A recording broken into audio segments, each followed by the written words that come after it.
Hello friends! Hello friends, and well, welcome to Pakistan. Northern Pakistan!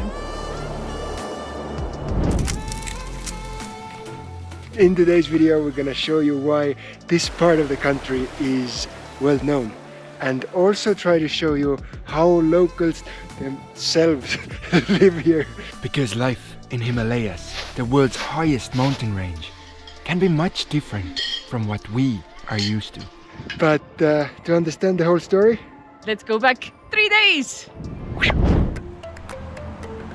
As you might remember, our last adventure took place in Islamabad, the new and modern part of Pakistan. And although it was nice to stay in such beautiful and organized city, we knew that we couldn't leave Pakistan without visiting the world-known mountains in the north.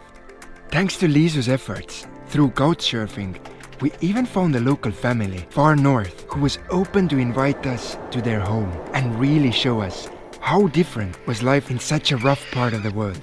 The meeting was set in 4 days, and so, without hesitation, we packed our things, and the 12-hour journey on Google Maps didn't seem like anything special. Yet, as soon as we left the capital, it became obvious that in the rest of the country, things work a little different. We had to quickly adapt to the hectic traffic of small towns where car horns are as essential part of driving as the gas pedal or even steering wheel. Without a joke, most cars that are imported to this region get a new horn straight away, because the ones used in the rest of the world just aren't durable enough and usually break in few months. Luckily for us, it only takes few hours to get used to this hectic style of driving. There's just cars coming our way! yeah, that's the opposite line.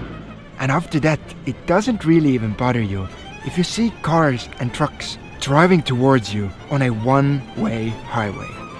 It's just how things are here, and nobody seems to question it. By the first evening, the big multi-lane highways had disappeared, and what remained was a road called Karakoram Highway.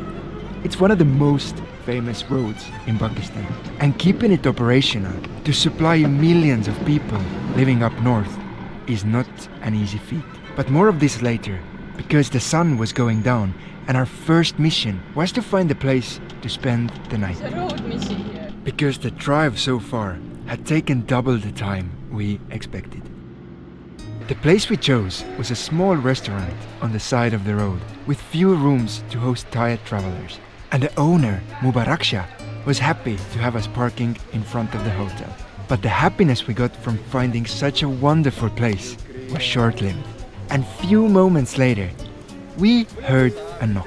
Of course, as soon as we parked the van in front of the hotel, there's police at their door saying that this area is very dangerous, you have to move, you have to go to a police station. So they want to take us to prison again.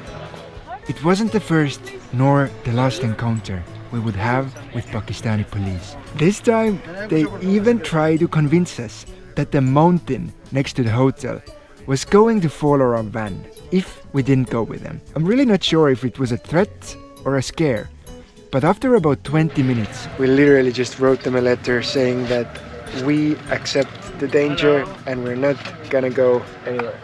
they agreed to leave. Rest of the evening was truly wonderful. Mubaraksha and his friend welcomed us in their restaurant, and we experienced Pakistani kindness to its fullest. We spent hours chatting and trying local foods. By the end of the night, another surprise, Mubaraksha refused to give us a bill for the food we had eaten. He said that we were his guests and friends and that he would not accept our payment. As Europeans, we felt a little strange, because we are simply not used to such situations, but we also felt humble and grateful. It's just a beautiful feeling being hosted by Pakistani people. They're so kind, so welcoming. And I think all of us have something to learn from Mubaraksha, because I think kindness towards strangers is the true hospitality. Thank you, gentlemen. I wish I could say that this is how the night ended, but deep into our sleep, we heard another knock. I think it's one of the worst feelings in the world, being woken up by a police at your door. I've had so much of this, But apparently their boss doesn't like foreigners in this district. unless you arrest me. But then you got no right to take me away from here. And then we were taken to a checkpoint down the road. Well, this is where they brought us last night. Barbed wire gates with this view down there. Not bad for a prison, but still a prison. The second day of our journey started with some bad news. First we realized that the police chief did not even accept us driving in his district during the daytime. And so they assigned us an escort to drive with us. Don't get me wrong, I have nothing against police, but still it was a burden to us, because we couldn't stop and take time to enjoy the nature, nor could we meet locals as long as they were with us. Once we crossed the border of the district, the police left us and we could continue on our own. But sadly, our troubles didn't end there. It was irony at its finest, because the horn on our car had stopped working. It's funny, back home I probably used it once or twice a year. But here, it felt like the end of the world. There was no way to signal trucks of my passing, and I couldn't tell the pedestrians to move aside away from the road. It really felt like our van was broken, and I think it's the fastest I have ever found a mechanic. Luckily, it was just a loose wire from bumpy roads, and about 15 minutes later, we were back on a highway. We felt blessed to be able to drive in such stunning landscapes. Down below was famous Indus River, and on both sides, snow-capped mountains towering up to 7 kilometers in height. But with such breathtaking nature also comes a price, and we paid the price in time. Everybody on the road has stopped. In some places, the rocks had fallen onto the road and had to be cleaned. In others, the river had washed away the road itself. There's a truck stuck on the middle of the road. And after many different road stops, it was clear that making this journey in 12 hours, like Google suggested, was nearly impossible. Our drive had lasted 11 hours and we were barely halfway. We even started to question if we would actually make it up north in time, but there was nothing more to do than try. So soon, for the second night, we found another camp. This time, as far away from police stations as possible. It really felt wonderful sleeping through the whole night with no one knocking on our door.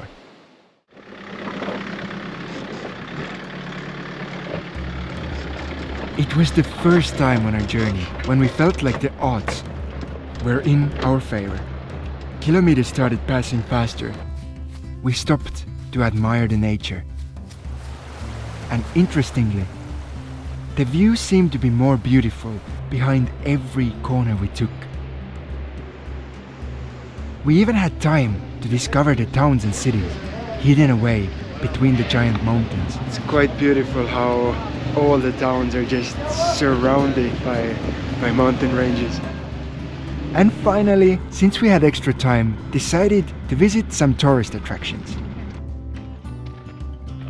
Because who wouldn't want to pay money to walk on an unfinished suspension bridge, right? It's freaking 500 meters long. Actually, the bridge and zipline were quite cool and offered even more beautiful views on the surrounding valleys. It gave us so much energy to spend the day exploring this beautiful region of Pakistan. But I must say, we were even more excited for the next day, because we were finally going to meet Salim, a local whose family has lived here for centuries.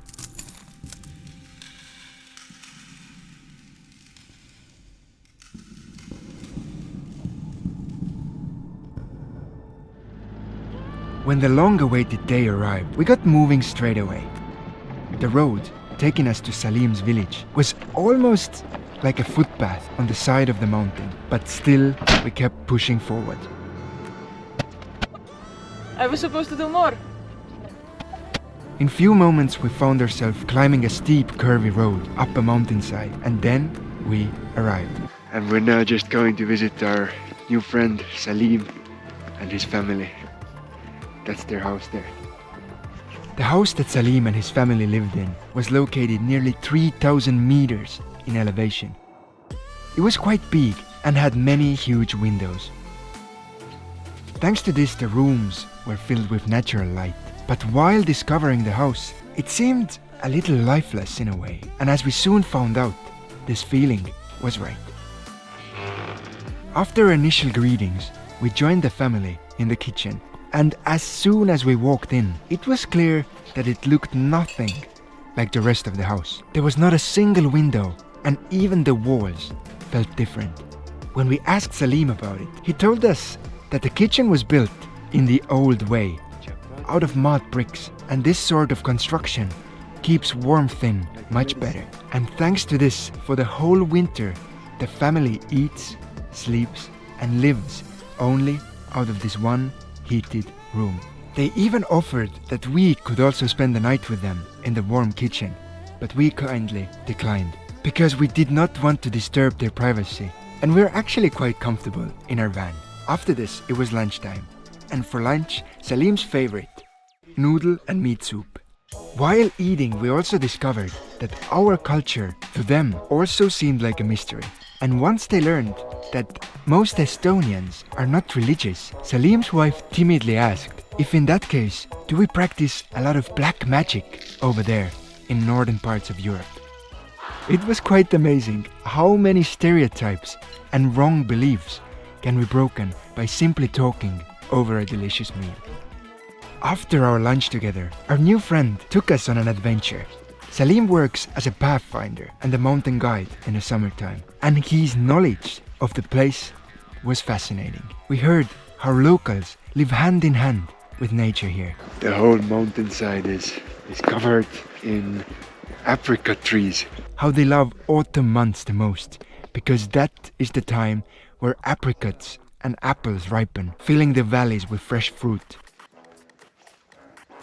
But we also realized how such isolated location makes it hard for them to reach doctors, because just as our journey had shown, it can take 2 to 3 days to reach a bigger hospital. And as we were wandering the tracks that Salim used to walk as a kid when he was still a shepherd, there was one story that really stuck with me. And this was about his daughter. Last year, when she was only 6 years old, she won second place in a national skiing championship while competing with girls twice her age. It was a great honor for the family, but also created a problem. Until today, there are people in Islamic countries that think women shouldn't participate in sports and should better stay at home like it used to be hundreds of years ago. This mentality doesn't exist anymore in bigger cities, but in small countryside places like this, it can happen. And so, Salim had to break the chain of old beliefs and go against the community. And now, he actually runs a training group for young girls interested in sports. It just made me realize that deep down, we have so much in common. We all want best for the ones close to us and are willing to do anything to make it happen. As the last part of our hike, Salim decided to help us climb a mountain. Because, well, that's what many visitors come here for. It wasn't one of those 8,000-meter peaks, but it was still a challenge. Salim went ahead like a mountain goat, walking on the side of the mountain. We, on the other hand, grabbed onto everything we can with both our hands and our feet. That's the angle of the mountain. And if it took 5 minutes for Salim, we will cling on the mountainside for at least half an hour. I am utterly terrified. We've been climbing for half an hour and my hands are shaking. I'm worried about Liisu. And finally, despite the fear, we made it. It was a truly beautiful sight, looking down on Hopper Glacier and seeing the beauty of northern Pakistan in its whole glory. And in this moment, taking it all in. I felt truly happy.